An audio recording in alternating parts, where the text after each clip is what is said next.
నూజివేడులో పొలాలు ఆక్రమించుకున్నామని వచ్చింది. ఇవాళ అంటాడు చంద్రబాబుకి మళ్ళీ ఆకువచ్చింది చూడండి. ఆడంటే మేమంటే మళ్ళీ ఇదిగో చంద్రబాబు గారికంట రాజధాని ఇక్కడ పెట్టద్దు, రాజధాని ఎక్కడి నుంచి మన నాగార్జున యూనివర్సిటీ నుంచి గన్నవరం దాకా పెట్టమన్నాడంట. ఎందుకని పెట్టమన్నాడంటే ఎనికేపాళ్ళు ఈయనకి స్థలాలు ఉన్నాయి, ఆ స్థలాలు డబుల్ రేటు దొబ్బుదామని ఈయన స్థలాలు ఉన్న వైపు పెట్టమన్నాడంట. అది పెద్ద భూస్కామ్ అంట. ఏది అమరావతి అనేది పెద్ద భూస్కాము. ఆ అమరావతి దీక్షలు చేస్తున్న సమయంలో అక్కడ మైకి పట్టుకొని ఎన్నిసార్లు మాట్లాడావు నువ్వు ఇంత ఓసర వెళ్ళివి నీ నోటుకు వచ్చినట్టు మాట్లాడతావనే చంద్రబాబు నాయుడు గారు నేను ఏ కంపెనీ ఇలా ప్రభుత్వానికి సంబంధించినటువంటి 2014 నుంచి 2019 వరకు ప్రభుత్వానికి సంబంధించినటువంటి ఏ కంపెనీలు వేయలేదు. 2019లో 3 ఎంపీలు గెలిస్తే గల్లా జయదేవ్కి parliamentary party Telugu Desam party parliamentary party లీడర్గా ఇచ్చాడు, పోలీట్ బ్యూరో సభ్యుడిగా ఇచ్చాడు. అలాగే ఎర్రనాయుడు గారి అబ్బాయి రామ్మోహన్ నాయుడు గారికి పోలీట్ బ్యూరో మెంబర్ ఇచ్చారు, జాతీయ తెలుగుదేశం పార్టీ ప్రధాన కార్యదర్శి ఇచ్చారు. నీకే పదవి ఇచ్చారు? నీకైనా పదవి ఇచ్చారా? ఎందుకు ఇవ్వాలా తెలుసా నీకు?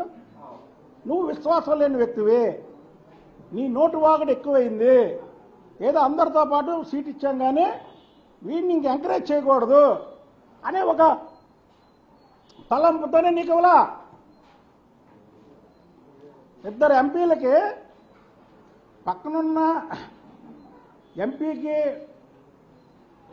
ప్రభుత్వంలో ఆ రోజు 2014 నుంచి 2019లో అన్ని కమిటీల్లో స్థానం ఇచ్చి తర్వాత ప్రభుత్వం పోయిన తర్వాత కూడా పార్టీలో పొజిషన్ ఇచ్చి ఫ్లోర్ లీడర్ ఇచ్చి నీకు కనీసం ఏ పదవి ఇవ్వలేదంటే నీ నోటి దోల అన్నం పెట్టించేనే కొడుకుతో చిన్న ఇంటి వాసాలు లెక్క పెడతావు, తల్లిపాలు తాకి తల్లి రొమ్మును గుద్దుతో.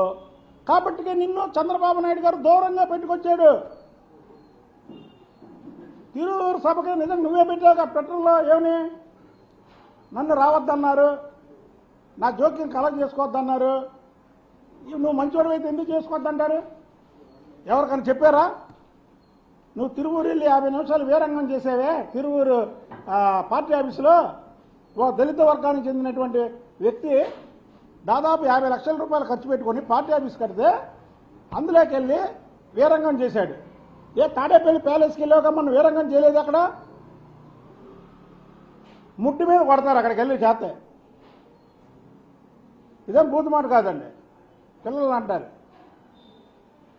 కాబట్టి అక్కడికి వెళ్ళి సైలెంట్గా కండవ వేసుకొని వచ్చాడు. ఈ సైకోకి ఆ సైకో సరిపోయింది. ఒళ్ళు దగ్గర పెట్టుకో, నోరు అదుపులో పెట్టుకో. నువ్వు తెలుగుదేశంలో ఉన్నంతసేపు ఏం వాగినా మేము సహనం ఓర్పు పట్టాం మా నాయకుడి గురించి, మా బాస్ చంద్రబాబు గారి గురించి, అలాగే యువ నాయకుడు లోకేష్ బాబు గారి గురించి. ఇక మేము సహనం పట్టాం.